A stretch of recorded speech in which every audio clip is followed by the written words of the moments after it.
ইহুদি, খ্রিস্টান এবং মুসলমান।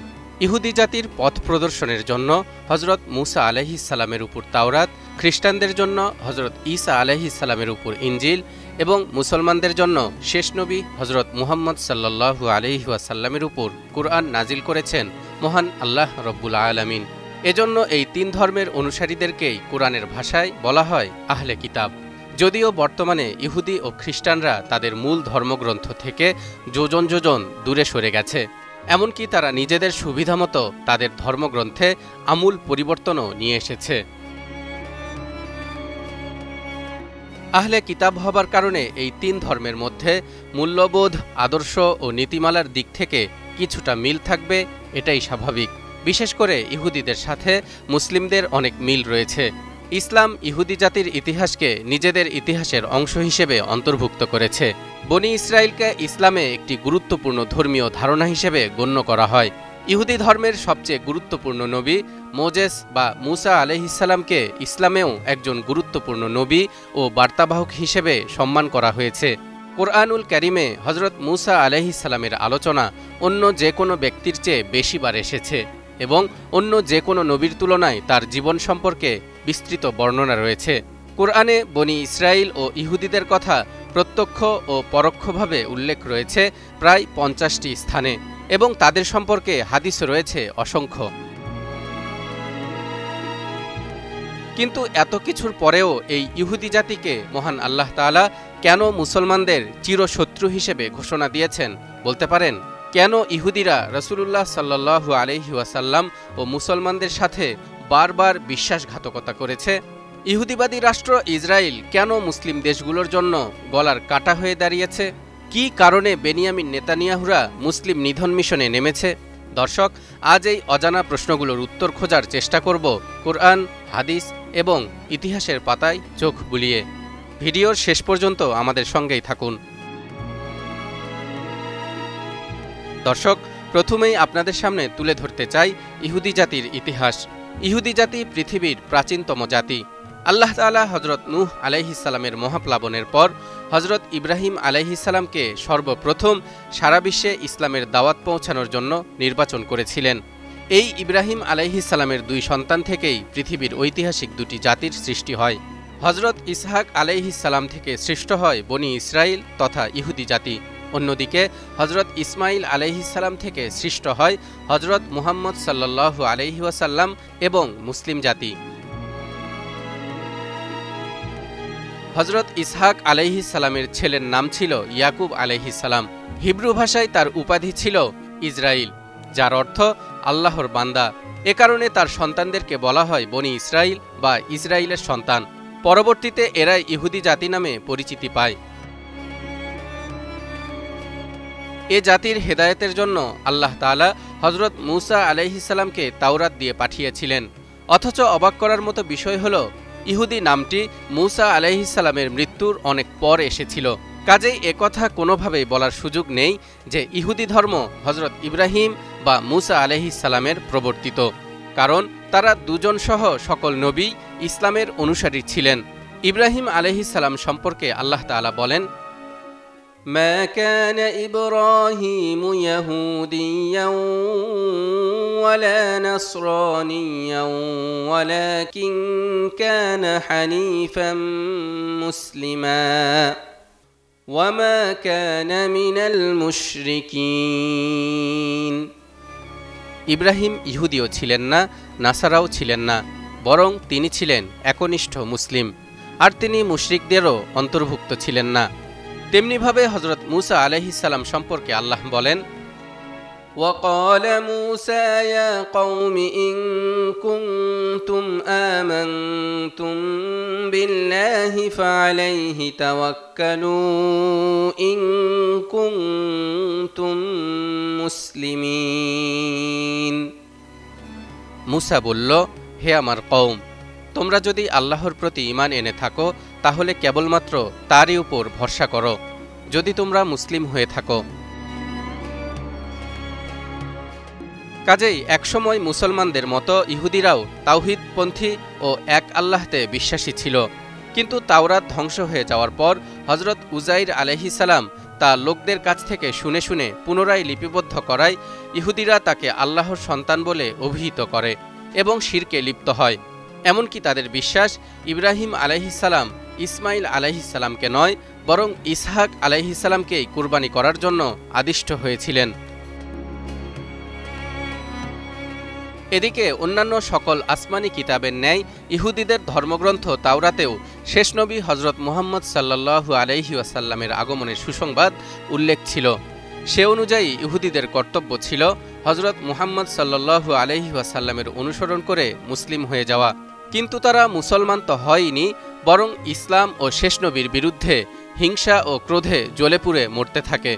মহান আল্লাহ বলেন, وَلَمَّا جَاءَهُمْ كِتَابٌ مِّنْ عِندِ اللَّهِ مُصَدِّقٌ لِّمَا مَعَهُمْ وَكَانُوا مِن قَبْلُ يَسْتَفْتِحُونَ عَلَى الَّذِينَ كَفَرُوا فَلَمَّا جَاءَهُم مَّا عَرَفُوا كَفَرُوا بِهِ فَلَعْنَةُ اللَّهِ عَلَى الْكَافِرِينَ। আর যখন একখানা কিতাব আল্লাহর পক্ষ থেকে তাদের নিকট এলো, যে কিতাব পূর্ব থেকে তাদের নিকট যা আছে তারই সত্যতা সাক্ষ্য দেয়, এবং এ কিতাবের আগমনের পূর্বে তারা কাফিরদের মোকাবেলায় যার দ্বারা বিজয় ও সাহায্য প্রার্থনা করত, এতদসত্ত্বেও সে জিনিস যখন তাদের সামনে এসে গেল এবং তাকে তারা চিনতেও পারল, তথাপি তাকে মেনে নিতে অস্বীকার করল।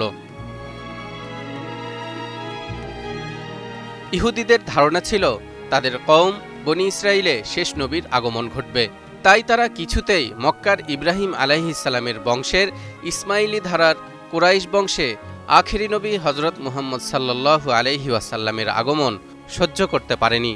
নবী করিম সাল্লাল্লাহু আলাইহি ওয়াসাল্লামের জন্মের দিন থেকেই শুরু হয় ইহুদিদের ষড়যন্ত্র। মদিনায় নবীজি হজরত মুহাম্মদ সাল্লাল্লাহু আলাইহি ওয়াসাল্লাম যখন হিজরত করেন, তখন তিনি সেখানকার ৩টি ইহুদি গোত্রের সঙ্গে শান্তি চুক্তি করেন। কিন্তু তারা কি করল? বনু কাইনুকা মুসলিম নারীকে অপমান করে যুদ্ধ বাধায়। বনু নাজির নবীজিকে হত্যার চেষ্টা করে গোপনে। বনু কুরাইজা খন্দকের যুদ্ধে যখন মুসলমানরা চরম সংকটে, তখন তারা পেছন থেকে আক্রমণের পরিকল্পনা করে। এই ৩টি গোত্রই চুক্তি ভঙ্গ করে এবং নবী সাল্লাল্লাহু আলাইহি ওয়াসাল্লামের সাথে একাধিকবার বিশ্বাসঘাতকতা করে। এ কারণেই মহান আল্লাহ তাআলা সূরা মাঈদার ৮২ নম্বর আয়াতে ইরশাদ করেন, لَتَجِدَنَّ أَشَدَّ النَّاسِ عَدَاوَةً لِلَّذِينَ آمَنُوا الْيَهُودَ وَالَّذِينَ أَشْرَكُوا وَلَتَجِدَنَّ أَقْرَبَهُم مَّوَدَّةً لِلَّذِينَ آمَنُوا الَّذِينَ قَالُوا إِنَّا نَصَارَى ذلك بأن منهم قسيسين ورهبانا وأنهم لا يستكبرون। অবশ্যই তুমি মানুষের মধ্যে ইয়াহুদি ও মুশরিকদেরকে মুসলিমদের সাথে অধিক শত্রুতা পোষণকারী হিসেবে দেখতে পাবে, আর তুমি মুসলমানদের সঙ্গে সম্প্রীতির ক্ষেত্রে সর্বাধিক নিকটবর্তী পাবে তাদের, যারা বলে আমরা খ্রিস্টান। এর কারণ হল তাদের মধ্যে বহু জ্ঞানী ও সংসার বিরাগী দরবেশ রয়েছে, আর তারা অহংকার করে না। এই আয়াতে ইহুদি ও মুশরিকদের শত্রুতার বিষয়টি বোঝানোর জন্য আরবি আদাওয়াত শব্দটি ব্যবহৃত হয়েছে, যার অর্থ গভীর বিদ্বেষ। অর্থাৎ এটি কোনো সাময়িক বিরোধ নয়, বরং গভীর ও দীর্ঘস্থায়ী বৈরিতা। এছাড়াও এই আয়াতের ব্যাখ্যায় তাফসিরের কিতাবে লেখা হয়েছে, ইহুদিদের মধ্যে একগুঁয়েমি, হঠকারিতা, সত্য থেকে মুখ ফিরিয়ে নেয়া, দাম্ভিকতা ও গর্ব এবং জ্ঞানী ও ঈমানদারদের অবজ্ঞা করার প্রবণতা সেই শুরু থেকেই ব্যাপকভাবে প্রচলিত। আর এজন্যই নবীগণকে হত্যা ও তাদেরকে মিথ্যা জ্ঞান করা তাদের অভ্যাসে পরিণত হয়।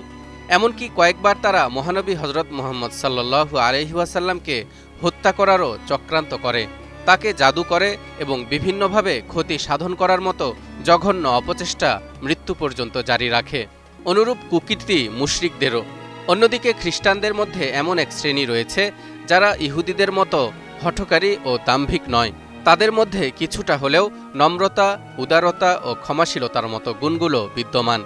সে কারণেই তুলনামূলকভাবে খ্রিস্টানদেরকে মুসলমানদের সঙ্গে সম্প্রীতির ক্ষেত্রে সর্বাধিক নিকটবর্তী বলে অভিহিত করা হয়েছে। কোরআনের বর্ণনা অনুযায়ী খ্রিস্টানদের সাথে মুসলমানদের সম্প্রীতির কথা থাকলেও এখানেও হস্তক্ষেপ করে ইহুদিরা। মুসলমান ও খ্রিস্টানদের মধ্যে ঢুকে কুমন্ত্রণা দিয়ে তাদের বিভিন্ন সমস্যায় নিক্ষেপ করে ঘোলাপানিতে মাছ শিকারের চেষ্টা চালায় এই অভিশপ্ত জাতি। এ ব্যাপারে আল্লাহ তাআলা পবিত্র কোরআনে বলেন, وَأَلْقَيْنَا بَيْنَهُمُ الْعَدَاوَةَ وَالْبَغْضَاءَ إِلَى يَوْمِ الْقِيَامَةِ كُلَّمَا